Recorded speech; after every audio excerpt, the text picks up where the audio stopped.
Enggak. Nabi Musa tahu dia nggak punya hak membunuh Samiri, maka dia katakan ma khatbuka ya Samiri.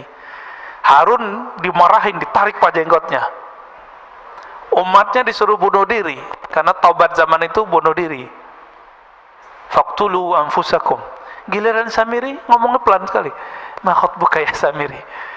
Jadi Nabi Musa ngeliat Samiri itu langsung bergidik bulu romanya itu. Ini serem juga ini orang, ya. Nggak sembarangan ini orang. Dan beliau dapat kalam lah kira-kira, ya. Itu bukan hak, tapi haknya umat Muhammad sallallahu alaihi wasallam. Kira-kira begitu. Maka keluarlah kalam ma khatbuka ya Samiri. Ada apa denganmu wahai Samiri? Jadi Nabi Musa ngerti Samiri itu akan menjadi yang kita sebut sekarang Dajjal. Dan yang paling unik apa? Samiri itu nama gelar, Pak. Gelar orang kampung Samara namanya Samiri. Kayak Batawi, Jawi, Buguri. Kan sekarang lagi tren nih ustaz-ustaz nyebut dirinya Al-Batawi, Al-Buguri. Kalau Bintaro apa dong? Al-Bintari. Masih cocok lah ya. Berarti Pak Mirwan Al-Bintari. Kok pakai? Terbirip-birip Samiri lagi ya. Ini nama kecilnya siapa? Nama kecilnya sama dengan Nabi Musa. Musa. Tapi binnya beda. Bin Sam'un. Sam'un inilah yang bersekutu dengan iblis karena istrinya mandul. Dia juga mandul.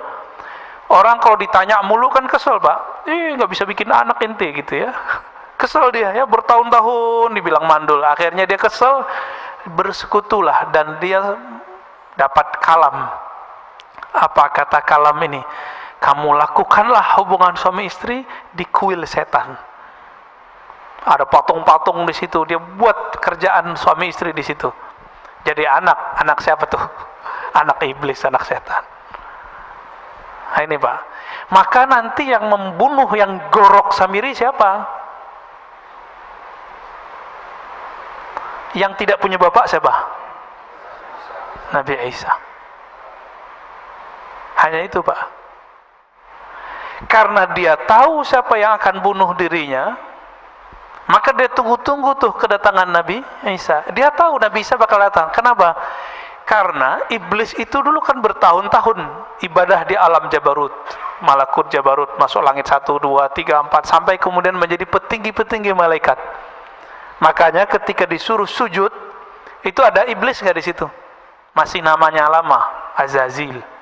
Mau nggak dia sujud? Nggak mau. Padahal dia sudah menjadi petinggi malaikat. Cuma golongan jin. Malaikat itu nur, si iblis ini nar, cahaya, api, sama-sama ada kemilaunya.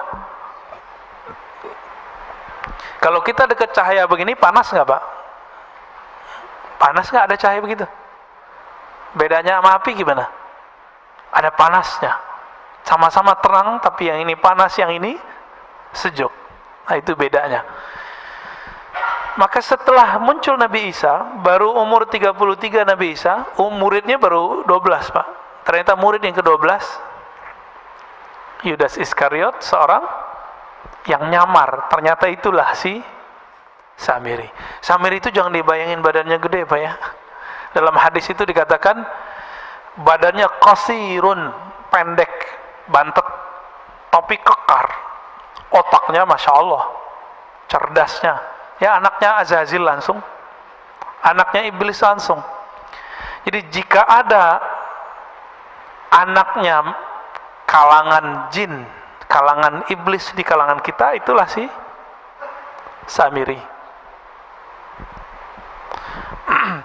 Tapi Samiri itu waktu kecil yang mengajar dia siapa? Jibril. Nabi Isa yang ngajar waktu kecil siapa? Jibril juga. Oh jadi ini lumayan pas ini. Tapi Nabi Isa tidak diberi hak oleh Allah membunuh sendiri. Dia harus membunuh nanti bersama wali penutup umat Nabi Muhammad, yaitu Al-Imam Al-Mahdi. Itu sih bedanya ya. Makanya yang membuat skenario pembunuhan Nabiullah Isa, yaitu dia orangnya. Loh dia masih hidup toh? Iya masih hidup. Iblis saja masih hidup. Kok bisa? Ya apa yang susah bagi Allah? Makanya ketika terjadi perdebatan antara pengikut Ibnul Jauzi yang mengatakan Nabi Khidir mati dengan pengikut pengarang kitab ini, jadi imam ini namanya Ibnu Athaillah Sakandari. Imam Ibnu Athaillah mengatakan, wahai penolak hidupnya Nabi Khidir, kalian lupa, bukankah ada makhluk yang bukan nabi, bukan wali, tapi masih Allah panjangkan umurnya hari ini, yaitu iblis, yaitu Samiri. Itu bisa panjang, kenapa ini nggak boleh panjang gitu? Oh, nggak ada dalilnya. Nggak ada dalilnya, ente yang nggak tahu dalilnya, bukan berarti kita nggak tahu dalilnya. Kan dalil banyak, Pak. Dalilnya orang-orang ateis itu dalil empirik, nggak kelihatan, dia nggak percaya. Maka ateis itu nggak cerdas-cerdas amat, karena mereka kecerdasannya baru kecerdasan empirik. Empirik ini indrawi, nggak kelihatan, nggak terdengar, nggak ada. Jadi jangan dikira orang-orang ateis itu pinter-pinter, Pak. Itu justru kebodohan. Ada dalil yang kedua, dalil akli. Saya berpikir, saya percaya. Saya menerima, oh kayaknya masuk akal nih, saya percaya. Ini dalil yang kedua, dalil akli. Kalau dalil empirik tadi, ini sekarang sudah masuk ke wilayah agama. Yang empirik tadi, kalau saya nggak lihat dalilnya, saya nggak percaya. Berarti dalil itu mesti ada dalam tulisan buku bagi dia. Nah, maka sekarang banyaklah jamaah-jamaah terkena penyakit ini. Mulai nanya ke ustadznya, bagus ya, mana ustadz dalilnya? Kita kasih dalilnya. Nanya lagi, nomornya mana? Ini mulai terjebak gitu, Pak. Emang nomor semua kita pada nomornya? Coba yang ngaji kitab kuning dulu. Kitab itu kan sama, Pak. Dulu dicetak kuning, sekarang cetak biru. Ya? Bukan biru, Pak. Dicetaknya sekarang putih. Tapi itu sama, itu kitab kuning. Nggak ada, Pak, nomornya dulu. Pernah saya dulu membuka kajian Sahih Bukhari, emang nggak ada nomornya di kitab saya. Kitab jadul darur. Si jamaah ngotot, mana nomornya? Ya, kamu lihat aja sendiri. Nah, ini jebakan empirik kepada orang beragama hari ini. Udah nggak percaya lagi sama kiai, sama ustad. Nah, ada dalil pengalaman. Itu dalil juga. Bapak yang punya pengalaman hidup lebih panjang daripada saya, itu dalil hidupnya lebih banyak daripada saya. Tapi yang bikin kita beda di sisi Allah bukan dalil itu. Yang nomor 4, dalil zauqi, dalil ruhi, dalil qalbi, dalil yang masuk ke kalbu. Coba di Quran cuma dikatakan iza dzukirallah wajilat qulubuhum, disebut nama Allah kalbu bergetar. Kertasnya bergetar enggak? Disebut Pak di Quran surah Al-Anfal ayat 2. Disebut nama Allah, kalbu bergetar, benar? Udah bergetar belum? Disebut nama Allah. Loh kok enggak? Enggak bisa dilihat di sini, Pak. Rasain sendiri. Cicipi nama Allah itu, lalu rasakan getarannya sendiri. Kalau enggak, berarti belum dapat dalilnya. Dalil bahwa nama Allah membuat getaran di kalbu. Nah, yang sudah dapat ini sudah bakat bisa melihat dirinya. Bisa melihat kelemahan dirinya. Insya Allah, ya. Nah, kembali ke yang tadi, Ibnu Athaillah mengatakan, engkau dibukakan, dikasyafkan kelemahan dirimu lebih afdol daripada engkau dibukakan alam gaib. Gitu, ya.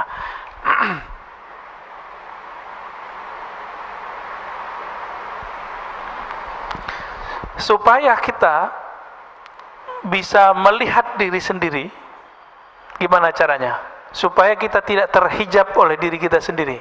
Maka dalam kalam berikut beliau mengatakan, ukhruj min awsafi syariyatik, keluarlah engkau dari sifat-sifat manusiawimu. Jam segini kalau manusia sedangnya ngapain, Pak? Tidur. Nah, itu keluar dari sifat itu. Ngapain? Kalau nggak ta'lim, zikir. Kalau nggak ta'lim, zikir. Udah itu aja, Pak. Cobain zikir setiap ba'da subuh sampai sebelum terbit matahari, 40 hari aja. Itu kolbunya bercahaya itu, Pak. Hidupnya akan lebih terasa bermakna. Tapi belum pernah nyoba kan? Nah, itu masalahnya. 40 hari aja. Sayyidina Umar ada masalah 40 hari, 40 hari, 40 hari begitu. Nabi Muhammad sallallahu alaihi wasallam ketika beliau berkhalwat di Gua Hira, beruzlah, itu juga sama 40 hari. Nabi Yunus di perut ikan 40 hari. Nabi Adam sujud 40 hari. Semuanya 40 hari, Pak. Maka hadisnya, orang yang salat subuh, ya, man shallal fajra, orang yang salat subuh, atau yang man shalla arba'ina sabahan, yang salat 40 kali subuh ma'al imam. Di riwayat Imam Tirmizi itu ada mendapatkan takbiratul ula, mendapatkan takbir pertamanya imam. Berarti dia bukan enggak terburu-buru, ya.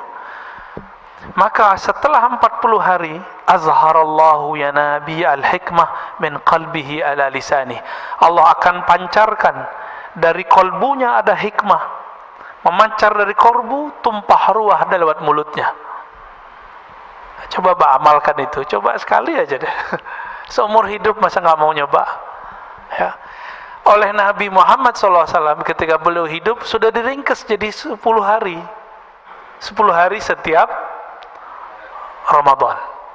Kalau sanggup kita 40 hari, itu kita udah bisa, Pak. 4 kali Ramadan nggak perlu itikaf, nggak apa-apa, ya.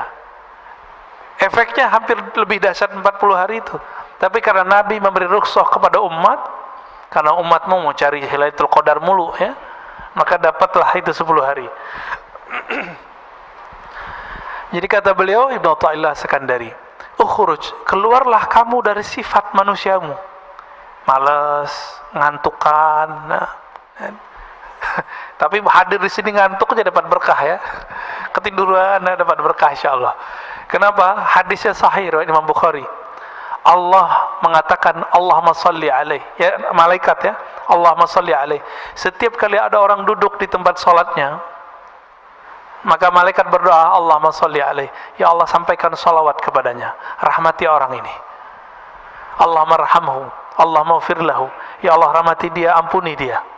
Kita duduk aja, Pak, maka enak tuh, tidur lagi taklim itu enak. Didoain malaikat. Tapi yang bangun lebih enak lagi. Sifat basyariyah apa yang dikatakan di sini? An kulli wasfin mutanaqidin li'ubudiyatik. Semua sifat-sifat yang berlawanan dengan penghambaan diri kepada Allah. Malas, lawannya apa? Rajin ibadah. Maka sifat malas ini, ya, turunannya malas, tidur. Nah, kalau anak kampus malas ngapain? Nulis skripsi, Pak. Oh, nggak bisa fokus. Gimana mau fokus? Handphonenya main terus. Ini anak-anak kampus ini, ya, nggak bisa fokus. Kenapa? Karena main game terus, YouTube terus. Akhirnya nggak bisa fokus. Mau S1, S2, S3 sama. Ya, jangan dikira dosen-dosen yang lagi, kan dosen-dosen itu disuruh kuliah sekarang untuk S3. Itu juga kecanduan main handphonenya lebih dahsyat daripada anak S1. Pas masuk kelas kayaknya paling bijak gitu, ya, ngata-ngatain mahasiswanya biar nulis skripsi, disertasinya nggak beres. Sama aja bohong, ya. Tapi lumayan, S1 udah lewat, ya, lumayan kan. Supaya apa? Supaya apa kita melawan sifat-sifat yang berlawanan dengan ubudiyah itu? Linida'il haqqi mujiban, supaya kita mampu menjawab panggilan Allah Subhanahu wa ta'ala. Setiap sepertiga malam terakhir itu ada hadis yanzilu rabbuna, Allah turun. Jangan usah dibayangin Allah turun, karena Allah bukan benda, ya. Allah bukan benda, jadi nggak usah dibayangin. Lalu Allah berfirman, adakah yang bertobat, aku akan terima. Adakah yang minta hajatnya, aku akan tunaikan. Adakah yang minta perlindungan? Aku akan beri. Jadi nggak usah ke dukun, Pak ya.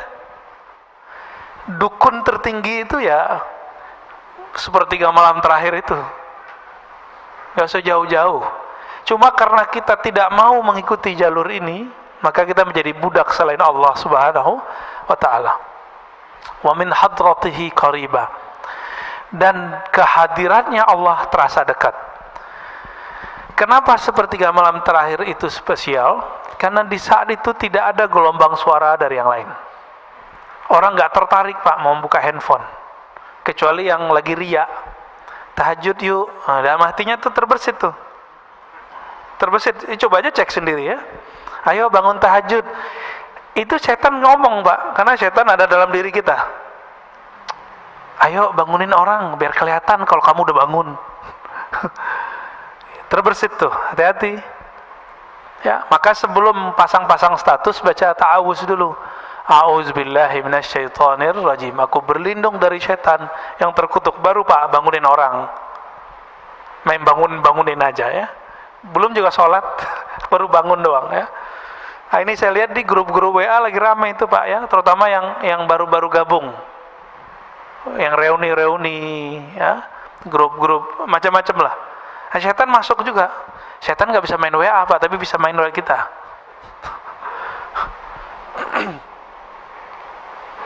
Bagian terakhir ya. Aslu kulli ma'siyatin wa ghaflatin wa syahwatin ar-ridha 'anil nafs. Kenapa ada maksiat? Kenapa ada kelalaian? Kenapa ada kita ini mengikuti hawa nafsu? Apa jawaban beliau? Pokok penyebabnya adalah satu, ar-ridha 'anil nafs. Kita meridhoi kehendak diri, kehendak nafs, hawa nafsu. Contohnya nih, kalau melihat yang bening-bening itu nafs bukan? Benar ya? Kita membiarkan mata kita terpapar, Pak. Ya sama aja, mau ustadz ke ustadz sama aja. Pendeta nggak pendeta sama, Pak. Biksu nggak biksu sama. Mau dia vegetarian, mau dia makan daging sama. Jadi jangan dikira orang vegetarian nafsunya rendah, enggak. Orang nggak bernafsu ya nggak makan. Ya nggak makan gimana tuh? Ya puasa terus setiap hari. Tapi tunggu dulu, kalau puasanya puasa Daud, itu nafsunya masih bisa besar, Pak. Makanya Nabiullah Daud istrinya 100. Gundiknya kita nggak tahu berapa. Kan raja. Istri resminya berapa? 100. Budak-budaknya lebih banyak. Nabiullah Daud. Itu puasa Daud loh. Jadi beberapa kiai di Jawa itu menemukan ternyata obat kuat alami itu namanya puasa Daud. Jadi kalau cuma puasa Daud itu bukan melemahkan syahwat, justru syahwatnya tambah kenceng ntar. Ya. Nabi Daud karena tahu dia tambah kenceng, ini ya nikah lagi. Coba kita kan di Indonesia susah mau nikah lagi, Pak. Curhat curcol ya. Itu Pak Mirwan tuh yang curcol tuh, bukan saya ya.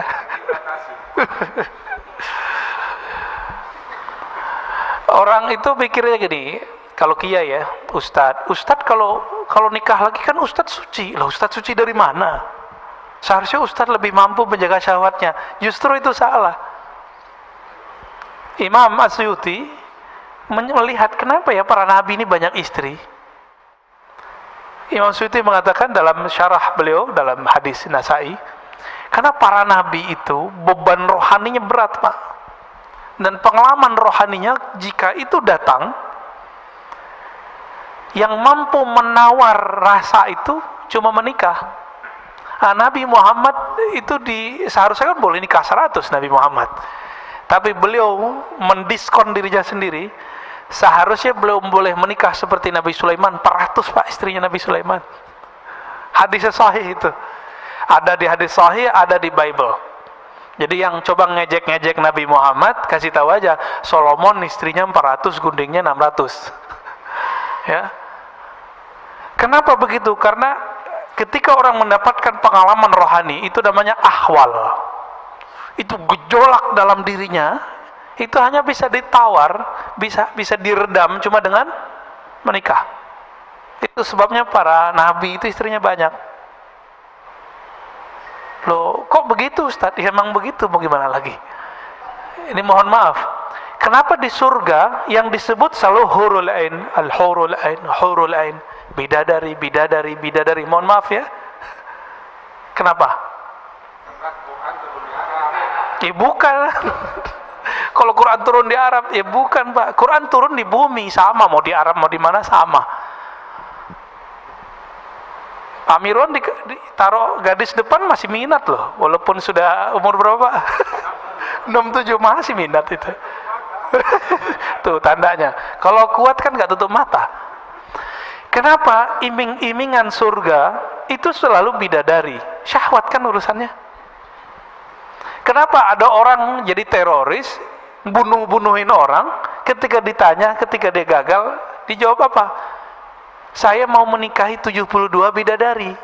Kita cek hadisnya, hadis Imam Tirmizi. Hadisnya sahih Pak. 72 urusan, mohon maaf, urusan syahwat doang dia harus bunuh seorang. Waras gitu? Nggak waras Pak. Maka kadang-kadang orang beragama kalau caranya tidak benar, jadi nggak waras. Otaknya syahwat aja tuh ya. Mikirin bidadari yang montok-montok gitu-gitu ya. Kenapa? Ternyata di surga itu nikmat paling tinggi itu memandang Allah. Satarawna rabbakum kama tarawna syamsa bila sahab, kama tarawna al-qamar fi lailatul badr. Kamu akan memandang Allah nanti di surga seperti memandang matahari tanpa ada awan, memandang rembulan di bulan purnama, di malam bulan purnama. Dan itu memandangnya lebih nikmat dari semua nikmat seksual. Kita pengen ngurusin mata aja harus kena macet dulu di puncak. Enggak. Sekarang diam-diam tuh orang ke puncak. Ya biar enggak di swab. Enggak antigen. Bener enggak? Diam-diam mau ngurusin mata ini doang. Jadi mata ini senang yang indah, dan Allah itu maha indah. Innallaha jamil yuhibbul jamal. Allah itu maha indah. Keindahan Allah Subhanahu wa taala itu tidak bisa diakses oleh sembarang orang.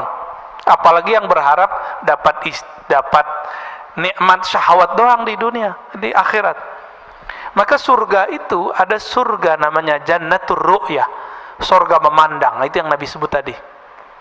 Ada jannatus syahwah, jannah surga syahwat. Setiap masa, setiap satu hari, harinya surga berapa hari kita? Alfasanah, 1000 tahun. 1000 tahun kita baru satu hari di Firdaus, surga paling tinggi Pak. Itu mereka setiap hari mampu melihat Allah Subhanahu wa taala, diizinin sekali. Tapi yang di bawah Firdaus, kalau tadi sekali sehari surga, mungkin mereka sekali setahunnya surga. Kalau sekali setahunnya surga dihitung aja Pak, berapa ribu itu? Anggaplah sekali 1000 tahun mereka baru bisa melihat Allah, dan Allah memperlihatkan dirinya sekali. Ketika Allah tidak memperlihatkan dirinya, apa yang terjadi? Mereka mempunyai rasa rindu melihat Allah, musyfiqun, ya, rasa takut plus rindu. Rindu agak. Ini murid aja kalau sama guru bisa rindu. Jadi kita punya teman itu pengen sekali ketemu, nggak tahan dia mau ketemu Pak. Ada, ya, pengen ketemu gurunya. Oh, kadang jauh-jauh dari mana dia datang. Makanya guru-guru kita, kiai-kiai kita itu, dia punya pesantren di pelosok, muridnya dari mana-mana. Itu kerendian murid pada guru, apalagi Tuhannya guru. Itu lebih dahsyat Pak. Apa yang bisa menawar itu, yang bisa meredam itu semua gejolak itu? Itu hanya nikmat syahwat. Maka dikasihlah 72 bidadari. Itu mah kecil Pak, terlalu sedikit 72 itu. Ya mungkin ada yang dikasih 1000 ntar ya, kan asik tuh. Tapi bisa nggak menawarnya? Dia hanya sesaat. Makanya ahli surga itu nanti mencari ilmu ma'rifatullah lagi kalau dimasuk surga. Mumpung masih di dunia, cari Pak ilmu ma'rifatullah sekarang. Jangan cuma ilmu zahir doang yang dicari. Cari ilmu ma'rifatullah. Saya lagi belajar zikir. Zikir beda dengan ilmu ma'rifatullah. Zikir itu cara mendekat. Kalau ma'rifat itu keilmuan, masuknya ke alam rohani. Cari ilmu itu mumpung masih dunia. Tapi hati-hati, sekarang di YouTube banyak yang begitu, nggak usah dipercaya, ya. Sekarang di YouTube tuh banyak yang ngaku-ngaku kajian-kajian ini, kajian Nur Muhammad, kajian, ada yang benar, ada yang enggak, Pak, ya. Kajian rasa, ijazah zikir, ini di mana-mana. Ini bulan ini memang saya berkali-kali, karena kita dengar, kita lihat ada orang ngamalin ijazah zikir dalam YouTube, sekarang sudah menjadi gila. Nggak jelas Pak untuk ujungnya kemana. Ya, ada yang udah mati juga ada. Ya, nauzubillah min dzalik. Jadi orang waras lebih enak ya. Zikir kalau nggak ketemu sama gurunya nggak usah diamalin. Saya bisa download Ustaz, ya nggak usah, biarin itu. Harus ketemu gurunya, dapat ijazahnya. Kalau nggak usah diamalin, ya.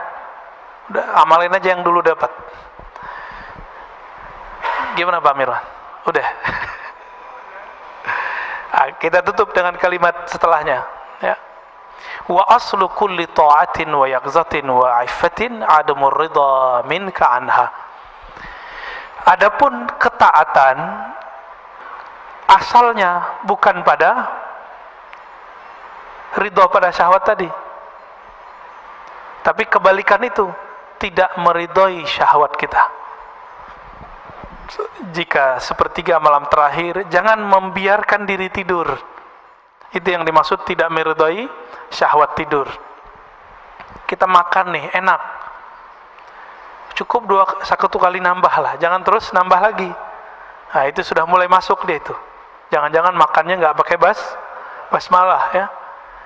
Nanti modus, Ustaz kasihan mubazir, nah, itu lain cerita tuh ya. Mubazir kan teman setan, nah, itu lain cerita ntar. Jadi Imam Nu'tailah memberikan oleh-oleh bagi kita supaya kita lebih mengenal diri, sehingga kenal Allah, maka ketahuilah aib diri. Keluarlah dari sifat-sifat manusiawi yang rendah dan kita mengambil jalan ruhani yang tinggi. Dan ditutup oleh beliau bahwa ketaatan dimulai dengan tidak meridhoi hawa nafsu, sedangkan kemaksiatan, kelalaian dimulai dari meridhoi hawa nafsu. Semoga Allah membimbing kita ke jalannya. Amin ya rabbal alamin. Ada yang mau didiskusikan Pak? Pasti Pak Mirwan lagi nih. Tafadhal. Bismillah.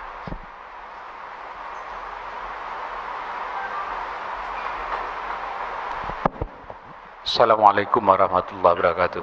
Waalaikumsalam warahmatullahi. Tadi dikatakan bahwa Musa Samiri, Musa bin Sam'un As-Samiri. Musa Samiri itu sekarang pun sudah ada. Kita semuanya menganggap Musa Samiri itu waktu zaman Nabi Musa aja, habis itu sudah tidak. Ya. Kalau itu yang terjadi, berarti Dajjal pun demikian. Dajjal pun dari dulu sampai sekarang juga udah ada, bukan kita menunggu Dajjal. Ya, di Indonesia pun banyak Dajjalnya. Ya, nggak usah saya sebutkan satu-satu, nanti rame. Jadi saya kira ngapain nunggu Dajjal datang nanti? Dajjal sekarang aja kita basmi. Demikian. Assalamualaikum warahmatullahi wabarakatuh. Iya, Samiri itu ya Dajjal Pak. Jadi ada Dajjal yang teri, ada Dajjal yang kubro, yang asli itu Samiri. Sahabat-sahabat Nabi beberapa diizinkan oleh Rasulullah untuk bertemu. Bahkan ada yang dia lagi berlayar terdampar di satu pulau. Itu Tamim Ad-Dari, ketemu dengan Dajjal As-Samiri. Di satu pulau yang mana kita nggak tahu Pak. Kan katanya bukan pulau Seribu Pak. Apa segitiga Bermuda apa ya, wallahu alam, kita kan nggak ngerti, itu urusan Allah lah ya. Jangan berspekulasi. Mungkin itu salah satu pulau-pulaunya, tapi itu bukan satu-satunya ya. Lalu ada Dajjal yang artinya maknawi. Apa kata Nabi? Setelahku La nabiyya ba'di, tidak ada lagi nabi. Tapi akan muncul salasuna dajjalun. Muncul 30 dajjal. Jadi Nabi kasih angka 30. Itu yang gede-gede itu. Yang pokok-pokoknya aja. Mulai dari Musailamah al-Kazzab. Namanya Kazzab. Kazzab dajjal sama artinya. Jadi Musailamah al-Kazzab itu ngaku dapat wahyu. Jadi ternyata nabi-nabi palsu ini juga dapat kasyaf dia. Ada yang masuk ke dalam dirinya. Hati-hati Pak, ya. Yang dapat bisikan-bisikan belum tentu dari Allah tuh ya. Siapa tahu dari iblis ya. Karena tadi iblis Azazil ini punya ring satu tadi, sekitar 70-an ribu, itu datang kepada calon-calon wali, membisikkan kalam-kalam yang dulu iblis dapatkan sama saya masih menjadi malaikat, menjadi bagian dari malaikat. Jadi iblis itu mempunyai memori takdir. Itulah yang diceritakan kepada dajjal-dajjal teri itu. Makanya kalamnya pengikut-pengikut dajjal yang ini persis seperti yang terjadi. Dia bilang akan terjadi ini kejadian, Pak. Karena itu memori lama yang dia dapatkan dari Azazil. Gitu, ya. Ya mirip-mirip kayak nabi, tapi nabi palsu. Nabinya iblis. Wali, tapi bukan waliur rahman, tapi wali syaitan. Ya. Jadi nggak usah kita membasminya pakai apa, Pak? Karena dia masuk lewat intelektual, kita masuk lewat intelektual. Dia mau membongkar iman, maka kita pertahankan iman. Nggak perlu kita bunuh Pak dia ya. Itu Pak Mirwan aja yang ngurus startup. Ya, tafadhol. Ada lagi?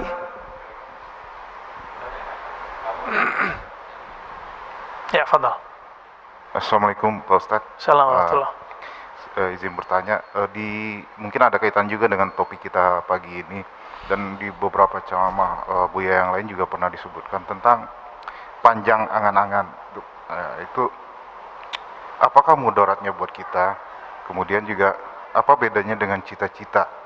Apakah boleh kita memiliki cita-cita seperti pengen punya kebun, punya lain-lain lah gitu Pak. Mohon penjelasannya Pak, makasih. Iya betul. Ini kolbunya nanya ini Pak. Kita punya masalah dalam setiap diri kita, mau dia ustadz, jamaah, kiai, santri sama. Apa masalah kita? Tulul amal. Tul artinya panjang, amal. Amal itu bahasa Arab pakai hamzah. Secara harfiah artinya cita-cita. Secara harfiah. Tapi dalam bahasa Indonesia, cita-cita beda dengan angan. Cita-cita itu sifatnya luhur, sedangkan angan-angan sifatnya belum tentu luhur. Luhur tinggi ya, mulia. Kapan angan-angan itu tidak menjadi angan-angan? Kalau dia dikaitkan dengan Allah. Contohnya nih, ya. Saya pengen umroh, angan-angan. Beda nggak dengan saya berniat umroh? Itu beda. Kalau ingin umroh cuma bilang, ya Allah, orang umroh saya kok enak ya, gitu doang, nyesek di badan. Coba kalau bisa umroh, itu angan-angan namanya. Tapi kalau sudah namanya cita-cita, saya mulai nyicil. Karena cita-cita bahasa Indonesia itu sudah ada niat di dalamnya. Niat itu pasti karena Allah, itu bedanya. Jadi ketika dilibatkan Allah di dalamnya, jadi dijadikan Allah sebagai tujuan akhir, maka angan-angan langsung berubah menjadi niat. Langsung berubah jadi niat Pak dia. Bapak niat, misalnya nih, ada di antara antum yang masih ngontrak misalnya. Misal, sedih gitu, ya Allah ngontrak saya, ya Allah. Kasihan anak-anak rumahnya kecil. Lalu kita berdoa, ya Allah, saya ingin menunaikan kebutuhan anak istriku. Tolong izinkan ya Allah. Lalu orangnya bekerja. Itu baru namanya niat. Kalau angan-angan gimana? Tidur aja Pak. Angan-angan aja. Kalau ada temannya beli rumah, nyesek aja. Orang nyicil rumah, nyicil doang, ngejek ya.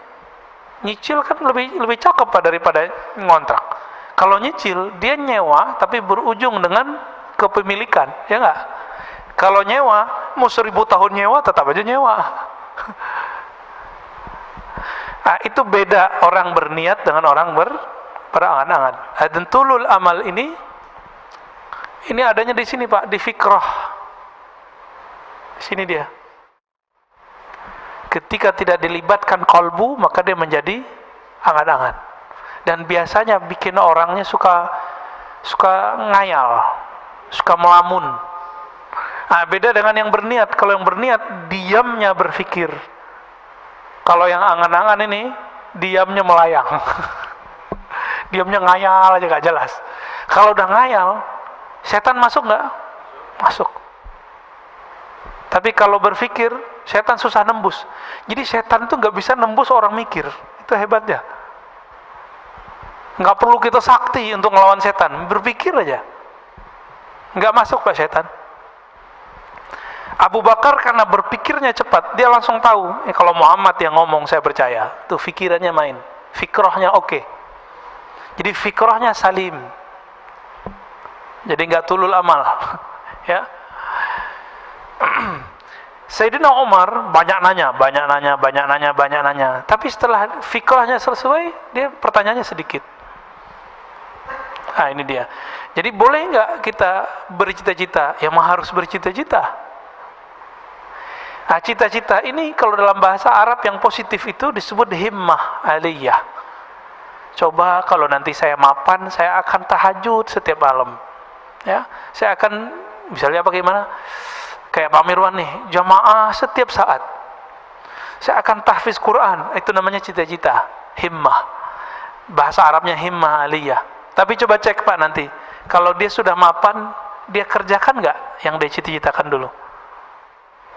Maka di hikam nomor 2 itu disindir orang-orang yang tuh dulu punya cita-cita tinggi, setelah dia mendapatkan kesempatan itu, cita-citanya dia pinggirkan. Ini setan kan gak akan diem. Setelah semua cita-cita Bapak terwujudkan, maka dikirimlah handphone ke kita, dikirimlah TV online kepada kita. Apa yang terjadi? Kita bisa duduk di depan TV 2 jam, bisa di depan YouTube 2 jam, tapi tidak bisa zikir 2 jam. Nggak bisa baca Quran 2 jam. Ini tanda-tanda kalau antum tuh perdaya semua. Sama, saya juga begitu. Ya. Kena semua kita ya? Ya, saya juga kena Pak. Sama-sama kita perbaiki. Ya, ada lagi Pak cukup? Cukup lah ya? Oh, masih ada. Ini Ahlul Bait ini. Assalamualaikum Ustaz. Caranya 2 Pak. 1 berguru. Nanti guru itu kasih guidance, kamu amalkan ini. Karena kita percaya sama guru ini, kita tahan Pak 2 jam di depan mushaf. Itu 1. Yang kedua, kalau udah berguru, ilmui apa yang diamalkan. Sahabat itu kenapa sanggup zikir dari ba'da subuh sampai zuhur? Itu mereka nggak beranjak.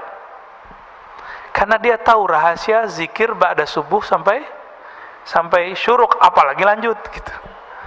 Kayak weekend begini, katanya kalau sudah mapan pengen di masjid aja, ya kena corona Pak.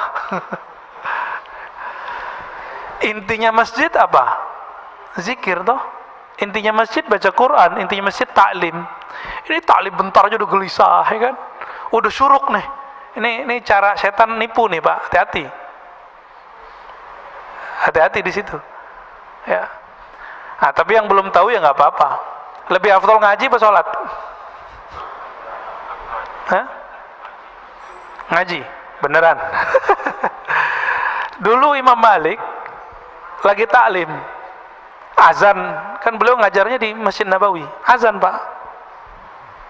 Tiba-tiba ada seorang murid langsung dikemas tuh kitab-kitabnya, dimasukin ke kopernya lah kalau gitu sekarang. Lalu Imam Malik nanya, bro, ente mau kemana? Mau sholat sunat Tuan Guru. Apa kata Imam Malik? Oh gitu ya. Menurut kamu lebih afdol berilmu atau sholat sunat? Apa jawaban dia? Bingung juga deh Pak. Tapi dia pikir-pikir, iya ya, berilmu. Udah, nggak jadi Pak, dia taruh lagi kitabnya. Masih ingat ada dalil hadis bahwa Allah lebih suka kepada orang alim yang tidur daripada orang yang tidak berpengetahuan lagi sholat. Karena orang yang nggak berpengetahuan sholat, dia merasa dirinya alim, dia merasa dirinya lebih mengerti, dia merasa dirinya suci dengan sholatnya. Coba Pak, kalau semua orang kayak tadi, wah syuruk nih pada sholat semua, saya ngomong sendiri dong. Kan kacau itu. Ini akibat ya, akibat kita nggak bisa melempatkan sesuatu pada tempatnya. Cuma 2 kali seminggu kok, sekarang udah dihapus kok yang pagi-pagi yang lainnya kan. Udahlah ya. 3 lagi. Udah Pak, kalau nggak ada nggak usah ditahan Pak.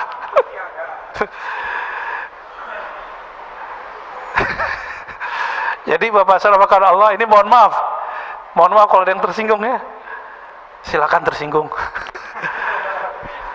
Kalau ada taklim, siapapun yang taklim, suka nggak suka, nyaman nggak nyaman, duduk aja. Antum dapat berkahnya lebih afdol dari 100 rakaat sholat kita Pak. Dalilnya ada di Sunan Ibnu Majah, hadisnya hasan. Dan Imam Syafi'i mengatakan begitu juga, aku mempelajari 1 bab ilmu lebih aku sukai daripada sholat 100 rakaat. Kalau di hadis Ibnu Majah 1000 rakaat. Itu sebenarnya angka-angka aja. Kalau wali Allah sholat karena dia sholat dengan ilmu, itu lebih afdol dari 1.000.000 rakaat orang awam. Itu kan angka-angka aja.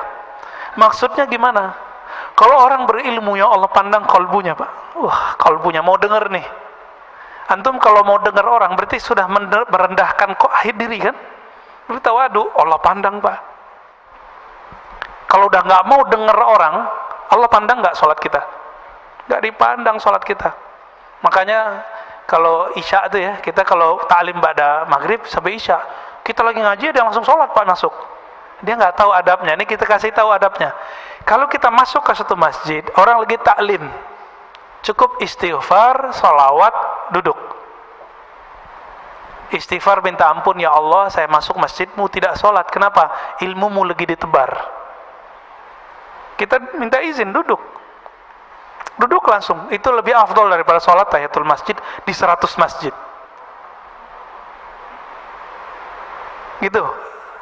Jadi benar Pak. Ya. Karena yang Allah pandang selalu qalbu, bukan gerak fisik. Innallaha yanzuru ila qulubikum. Allah pandang qalbumu, bukan fisikmu. Dan Allah lebih senang lagi nanti nih. Setelah ini Bapak sholat, wah dapat 2 deh. Udah dapat ilmu, dapat sholatnya. Allah pandang kalbunya, Allah hargai rakaat-rakaatnya. Semoga kita pagi ini diberkahi oleh Allah. Semoga Allah angkat derajat siapapun yang hadir hari ini. Allah pandang kita meskipun kita tidak beramal banyak. Allahumma rfa' darajatana bi'ilmik. Ya Allah angkat kalbu kami, hati kami, ruh kami dengan ilmu mengenal Engkau. Rabbana atina fid dunya hasanah wa fil akhirati hasanah wa qina adzabannar. Berikan kami kebahagiaan di dunia ya Allah dan kebahagiaan memandang-Mu di akhirat ya Allah. Wa sallallahu ala sayyidina Muhammad walhamdulillahirabbil alamin. Assalamualaikum warahmatullahi wabarakatuh.